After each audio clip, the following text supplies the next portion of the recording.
Конечно, после аннексии Крыма ситуация очень ухудшилась, особенно с крымскими татарами и тоже с проукраинскими активистами. По данным международных общественных правозащитных организаций, есть более 40 политических заключенных и где-то в районе 25 человек, которые пропали без вести или убиты. Крымский татарский орган, представительный Меджлис, был запрещен, был признан экстремистской организацией в Российской Федерации и запрещен вообще в сентябре прошлого года. Главные каналы и пресса, которая была на крымско-татарском языке и которую возглавляли крымские татарские журналисты, была запрещена. Многие крымские татары, которые занимали активную позицию проукраинскую и антироссийскую, они должны были покинуть полуостров, потому что это просто было опасно для их жизни. И эти репрессии для крымских татар в основном произошли потому, что крымские татары в начале, в марте, когда вот эта вся военная операция разворачивалась, выступили очень активно против аннексии Крыма, были митинги организованы, были разные протесты на разных уровнях, и поэтому Путин понял, что это довольно хорошо организованная сила, которая будет ему мешать в Крыму проводить такую политику ассимиляции. А вы можете привести какие-то примеры вопиющего нарушения прав, исчезновения людей, какую-то свежую информацию? Последняя тенденция состоит в том, что преследуются правозащитники, которые помогают многим вот этим людям, которые то ли в тюрьме, то ли пропали без вести, их семьям, расследовать эти случаи. И вот Эмиль Курдибинов, один из таких правозащитников, был арестован на 10 дней только за то, что он показал видео в своем фейсбуке собрания крымско-татарской организации, которая тоже признана экстремистской. Конечно, это все делается для того, чтобы люди боялись представлять интересы крымских татар в судах и этим самым сделать практически невозможным защиту их прав. А почему, на ваш взгляд, Меджлис был признан экстремистским? Меджлис это парламент, можно сказать, крымско-татарского народа, который был избран в 2013 году для представления интересов самих крымских татар. Кстати, выборы в этот Меджлис были признаны легитимными международными организациями, которые наблюдали за выборами. И, конечно, эта организация имеет юридические права в Украине и на международном уровне представлять коренной народ Крыма. Поэтому, если их запретить и признать их экстремистскими, то это, конечно, уже ужесточает те же репрессии в сторону представителей Меджлиса и на самом деле выбивает платформу с-под ног крымских татар, потому что Российская Федерация старается привязать вопрос крымских татар и экстремизма. То есть если вы представляете интересы или защищаете права крымских татар, вы сразу автоматически считаетесь экстремистом и на вас могут возобновить уголовное дело. Вот вы еще говорили про руководителя Меджлиса. Да. Многие представители руководящего органа Меджлиса выехали из Украины. Рифат Чубаров, который его представляет, он не въездной в Крым. Мустафа Джамилев, тоже активист, его сын сейчас находится в тюрьме в России. И делается все для того, чтобы просто его ослабить и для того, чтобы новые члены крымского татарского народа не с этой организацией боялись сотрудничать, потому что если за это будет криминальная ответственность, то, конечно, многие будут просто бояться им помогать или участвовать, или поддерживать работу Меджлиса. Поэтому они сейчас работают из Киева и на международных форумах разных организаций, которые представляют коренные народы мира. Есть такие разные форумы, платформы при Организации Объединенных Наций и стараются как-то вот эту сеть солидарности с правозащитными движениями усилить для того, чтобы побольше было информации о том, что происходит в Крыму, потому что туда нет доступа. Некоторые правозащитники могут въехать с России, и посмотреть, что там происходит, но ни ОБСЕ, ни другим организациям не дают права въезда с территории Украины в Крым для того, чтобы, к примеру, отслеживать права человека. Там нет постоянно действующей миссии, которая могла бы в случае вот таких грубых нарушений прав человека доводить их до мировой общественности. А что принесли годы оккупации в экономическом, в политическом, во всех аспектах крымским татарам, и какое вам видится будущее?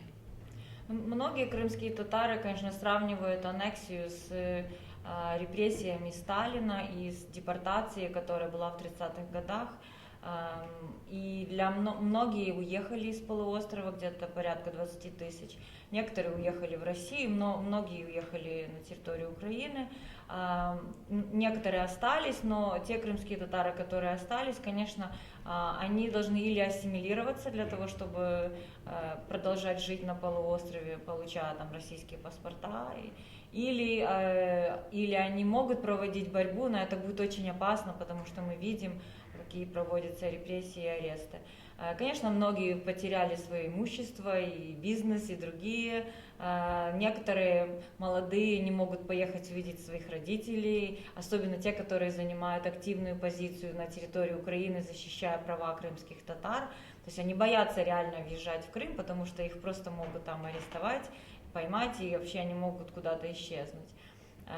Поэтому это, конечно, происходит большое ущемление их прав по всем параметрам, от политических прав, мы уже говорили о Меджлисе, прав на свободу слова, многие каналы были запрещены.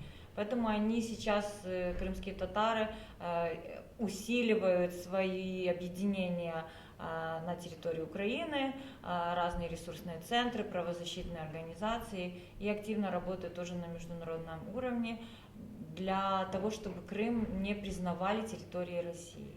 Также как бы по аналогии, как прибалтийские страны, Эстония, Латвия, Литва, западные правительства не признавали их легитимными советскую власть во время всего существования их в составе Советского Союза.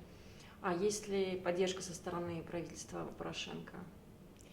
Ну, конечно, политически Украина поддерживает ту борьбу, которую проводят крымские татары, потому что она совпадает с тем, что это ведь была часть украинской территории, там и украинцы жили, и другие национальности.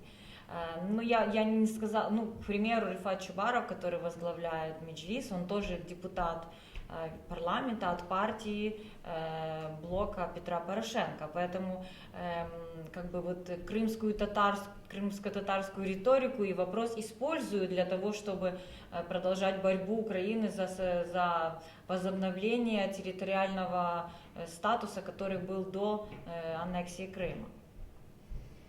А какое вам видится решение проблемы?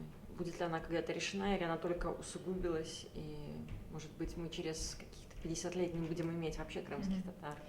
Ну, это, конечно, есть угроза, потому что если будут проводиться такие планированные репрессии, то, конечно, голос татар может ослабнуть, но я не считаю, что его можно будет вообще полностью угнетить. И хотя на самом деле мы видим, перевозят народ в Крым из других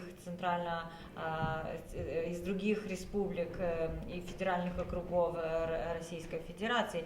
Поэтому идет политика ассимиляции и русификации Крыма, потому что до аннексии Крым уже свою какую-то идентичность такую выстраивал, и сейчас это все нужно затереть и русифицировать Крым. Как будет этот вопрос решен? Мне кажется, потому что это вопрос международного права и прецедент, тот, который Путин, как бы плохой пример, который он показал всему миру, он, конечно, очень остро будет подниматься на международном уровне. И поэтому в данной ситуации вот этот статус-кво, который сейчас есть, он не может сохраниться долго. И через некоторое время, мы не будем сейчас спекулировать, но это не будет скоро, вопрос Крымского полуострова все равно станет, потому что он должен быть урегулирован в соответствии с международным правом. Не потому что там кто-то живет или потому что там такая территория исторически была. Есть правила изменения границ. Нельзя их менять манипуляциями и военной силой, как это было сделано Путиным. Сейчас есть два больших международных слушания, которые начались. Один в Гааге, в Международном суде ООН, и другой в Международном криминальном суде, где Украина подала иск на Российскую Федерацию о нарушении и Конвенции по дискриминации и по финансированию терроризма. Сейчас идет это только при такие подготовительные слушания, и будет решаться вопрос, возьмет ли Международный суд в ООН в Гааге этот иск на рассмотрение. Потому что вопрос здесь есть компетенции. И мы будем тогда уже следить за ситуацией. Конечно, Россия может не признать, хотя на самом деле они сказали, что они признают решение. Они довольно уверены в данной ситуации в правоте своего вопроса. Но посмотрим. Но очень важно, чтобы это было урегулировано международным правом и чтобы получили международные организации доступ в Крым. Потому что если Россия считает, что там люди в большинстве своих хотели жить в Крыму, почему боятся пускать туда представителей международных организаций, чтобы они могли сами посмотреть, как организована жизнь в Крыму? Это вот эти два главных вопроса, которые со временем, я думаю, урегулируют крымский вопрос. Но это же не вернет Крым Украине, то есть или это за собой будет влечь какие-то санкции в отношении России? Ну, тут вернет или не вернет, это вопрос такой. Я думаю, что при той России, которая сейчас есть при президенте Путине, конечно, Крым не вернется в Украину. Но это не значит, что и международные организации, и Украина, и крымские татары, и все те, кто поддерживает Украину в этом вопросе, должны просто его, как говорится, спустить. Этот вопрос, он важен для всего международного сообщества. Он не только важен для крымских татар, хотя это их родина, и это очень больно, что люди не могут жить нормально на своей родине. Но поскольку этот вопрос очень важен для будущего мира вообще, как страны между собой соотносятся, как они взаимодействуют. Поэтому я считаю, что этот крымский вопрос будет урегулирован в одну сторону или в другую. Мы не знаем в какую. Но это точно не будет так, как это сделано было 3 года назад.